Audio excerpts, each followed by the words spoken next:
CR Pro Homes. Imóveis em movimento. Olá, eu sou Nuno Vieira, sou o diretor comercial da CR Pro Homes e este é o Espaço Homes, que é feito para si que pensa em comprar, vender, arrendar, construir ou reparar o seu imóvel. Todas as segundas-feiras, 8h30, 12h30 e 19h30, aqui na Rádio Solar Algarve, nos 94 FM e em radiosolar.pt para todo o mundo e depois em vídeo e áudio podcast nas redes sociais da Rádio Solar Algarve e da CR Pro. Hoje trouxe o nosso convidado, já mais do que uma vez convidado do Espaço Homes, o Dr. Jorge Loureiro, advogado associado do Escritório de Advogados de Albufeira, do Dr. António Marante e da Dra. Matilde Ferreira, que mais uma vez acedeu ao nosso convite.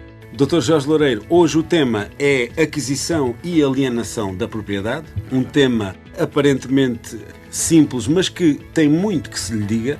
Quais são as formas de aquisição de uma propriedade? Muito obrigado mais uma vez pelo convite. É sempre muito importante e uma honra para mim estar aqui consigo. As formas de aquisição da propriedade, e naturalmente que está correlacionado necessariamente com o direito imobiliário, mas as formas são, apesar de tudo, e refiro-me aqui aos mais importantes, o contrato, a sucessão e a ocupação. O contrato, já ouvimos falar a miúdo do contrato de compra e venda, a famosa escritura de compra e venda. Já falamos aqui. Exatamente, mas a aquisição da propriedade também pode ser de forma gratuita, através de um contrato de doação. Esta doação pode ser em vida, mas também pode ser doada por testamento, pós-mortem, não é? Portanto, é a forma de aquisição da propriedade através desse mesmo contrato. Mas esta aquisição também pode ser adquirida através da sucessão por morte, não por testamento, não por vontade do cônjuge que faleceu, mas através da lei que opera no sentido, quando falece alguém, abrir-se a herança e, portanto, os herdeiros herdarem e, portanto, adquirirem os bens de quem faleceu e daí também ser uma forma de aquisição da propriedade.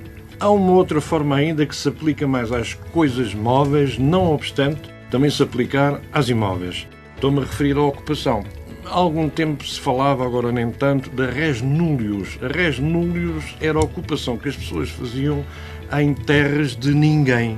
Res, coisa, nullius, ninguém. Portanto, as pessoas ocupavam durante a terra algum tempo e adquiriam por essa via o direito de propriedade. E daqui passo já para um conceito também muito importante, embora agora também já não haja, digamos assim, com muita regularidade esta figura, mas acontece que tem a ver exatamente com a ocupação. Pode haver aqui algumas nuances, enfim, não vou agora, porque não valerá a pena fazer grandes explicações relativamente a essa matéria. Agora, o que nós temos que determinar, assimilar, é que a posse de uma determinada coisa, de um imóvel ou de um bem móvel, pode dar lugar à aquisição dessa mesma propriedade. No caso do imóvel, para aquilo que nos interessa, relacionado com a parte imobiliária, temos a figura do usucapião.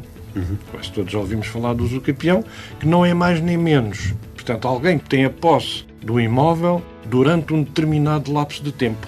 A partir daí, pode haver condições, há pressupostos para este efeito, mas pode haver condições para se aplicar a figura do usucapião através de uma escritura de justificação notarial que é feita no notário e a partir daí adquirir-se a propriedade.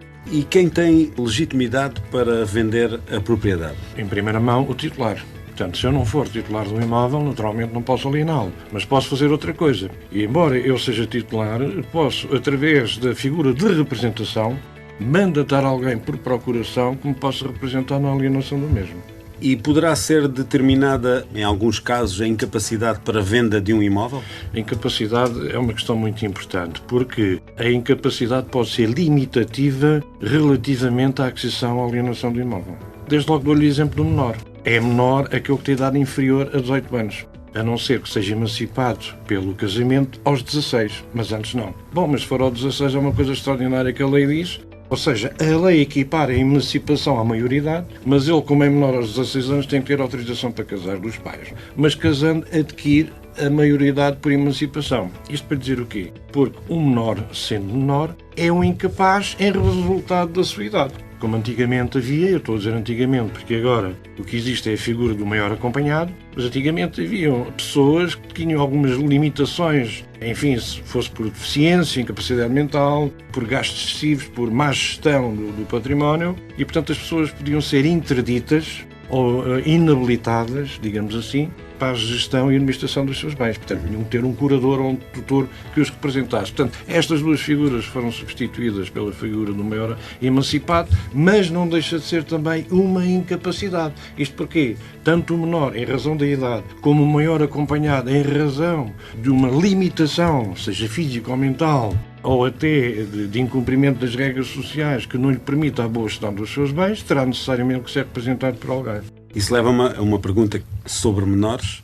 O menor pode adquirir um imóvel? Pode. O menor pode adquirir o imóvel, naturalmente que os pais fazem a escritura em nome do menor e podem fazer o registro em nome do menor, não tem problema absolutamente nenhum. Portanto, pode haver a vontade de alguém em colocar o imóvel em nome do menor. Mas, contrariamente à aquisição, em que existe essa liberdade por parte do poder paternal dos pais poderem facultar ao menor, que é uma aquisição de propriedade, em nome do menor, e, portanto, o registro é feito em nome do menor, o registro predial é feito em nome do menor, relativamente à venda já não é assim. Porque o menor, não obstante adquirir o imóvel em nome dele, não é? E, portanto, está registado em nome dele, há como eficácia erga omnes perante terceiros, mas se mais tarde os pais que tiveram a iniciativa de adquirir o imóvel no nome do filho, por si só não podem vender o imóvel. Terão que ter uma autorização judicial para suprimir a incapacidade do menor. Exatamente. Tribunal de Família e Menores, no caso aqui de Albufeira, o Tribunal competente é o Tribunal de Portimão, no sentido de pedir ao Ministério Público, já agora a entidade competente é o Ministério Público, uma autorização judicial para venderem o imóvel que obedece a alguns procedimentos, alguns requisitos e também a justificação porque é que se quer vender, sendo certo que há sempre aqui uma situação que é a mais importante, que é a defesa dos interesses do menor. Portanto, enquanto na primeira parte da aquisição os pais livremente podem colocar os imóveis que entenderem em nome do filho, para a venda não é assim, porque tem que haver o crivo do Ministério Público no sentido de aferir e de avaliar se ou não bom negócio para o menor. A necessidade ou a viabilidade, se quiser, para o menor, porque o bem é do menor, e como é menor, lá está, não tem capacidade jurídica, portanto é o Tribunal que tem que a suprir. Isso leva-me à próxima pergunta. Acontece na vida das pessoas, o divórcio. O que é que acontece a um imóvel em caso de divórcio? Isso aí tem a ver também com o regime de bens, não é? Mas vamos dar aqui um exemplo mais prático, que é o regime de bens supletivo, que é o regime da comunhão de bens adquiridos, não é? Que as pessoas casam e depois adquirem um imóvel, não é? Nós sabemos que este regime de bens, só para relembrar, é o regime de bens, como eu referi, supletivo, e, portanto, são bens próprios. Aliás, não são bens próprios, são bens do casal, aqueles que são adquiridos depois do casamento e onerosamente, porque se for doação, são bens próprios do donatário, daquele que recebe. Ora, se for essa a situação, portanto, casam, adquirem um imóvel e, passado algum tempo, divorciam-se. O imóvel é dos dois, o bem é dos dois. Temos que arranjar aqui uma solução. O que é que se faz no regimento desta matéria? Portanto, há aqui várias soluções, uma das quais é um cônjuge vender a sua cota ao outro e o outro querer comprar. Portanto, tem que haver aqui uma vontade recíproca, digamos assim, que acaba por ser um negócio, porque já agora deixe-me dizer-lhe, enquanto casados, o imóvel faz parte da comunhão.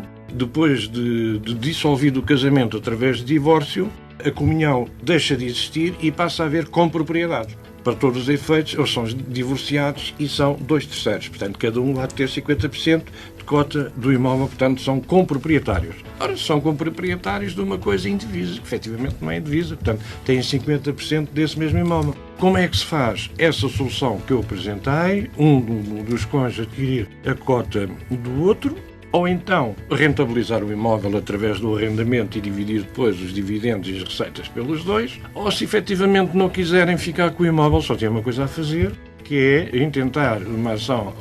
Podem também, estamos a esquecer desta parte, promover a venda desse mesmo imóvel e, portanto, ser dividido equitativamente a receita dessa mesma venda, mas o que às vezes acontece, e já me aconteceu no exercício da minha profissão em alguns casos, é que um dos cônjuges quer vender um imóvel, mas o outro não. E, portanto, temos aqui no impasse, não é? O imóvel, por ser imóvel, não pode ser cortado ao meio, no sentido de toma lá uma metade e fica outra metade. Isso não é possível. Ora, não sendo possível, não se pode resolver a situação em abstrato. O que temos que fazer aqui é intentar uma ação de divisão de coisa comum. O juiz nomeará, naturalmente, em termos procedimentais, não agora afunilando nem especificando muito a parte processual, mas será nomeado o encarregado de venda e, portanto, o imóvel será vendido pelo melhor preço. e pela experiência que tenho, não é boa ideia, porque nestas situações o imóvel acaba por ser sempre vendido abaixo do preço do mercado. Portanto, tendo em conta a experiência que tenho, não é um apelo que faço, mas tem a ver com constatações que eu já tive relativamente a esta matéria. Portanto, a existir esta situação, é sempre melhor os dois, de acordo, promoverem a venda do imóvel perante uma empresa de mediação imobiliária, que seguramente vai conseguir vender o imóvel por melhor preço, do que se não houver essa situação, for a ação patrimonial, ser nomeado o encarregado de venda e o preço seguramente de venda há de ser, portanto, muito abaixo daquele que a imobiliária conseguiria vender. Eu acho que o tema dava para falarmos mais, mas eu penso que aquilo que é o mais importante da aquisição e da alienação da propriedade conseguimos abordar aqui. Deixamos aqui novamente, e como sempre, um apelo a todos os ouvintes para nos contactarem se persistir alguma dúvida ou questão. O contacto é simples, espaço sem cedilha, homes@crpro.pt, ou através do WhatsApp ou telemóvel 964322962. Mandem-nos as vossas questões. Eu e o Dr. Jorge Lareiro teremos todo o gosto em tentar responder da melhor forma às vossas questões e voltamos na próxima semana aqui no Espaço Homes, segundas-feiras, 8h30, 12h30 e 19h30, para mais um Espaço Homes que é feito para si, que pretende comprar, vender, arrendar, construir ou reparar o seu imóvel, aqui na Rádio Solar e nas redes sociais da CR Pro Homes. Dr. Jorge Loureiro, mais uma vez, muito obrigado. Eu é que agradeço. E até à próxima. Muito obrigado. Até à próxima. Para mais um Espaço Homes. Muito uma boa semana para todos e ouvimos-nos na próxima segunda-feira, 8h30, 12h30 e 19h30, aqui na Rádio Solar e no Espaço Homes. Imóveis em movimento. Quer comprar ou vender o seu imóvel sem preocupações e de forma rápida? Pense Homes. Temos a melhor solução para si. Ligue 964 322 962. CR Pro Homes. Imóveis em movimento.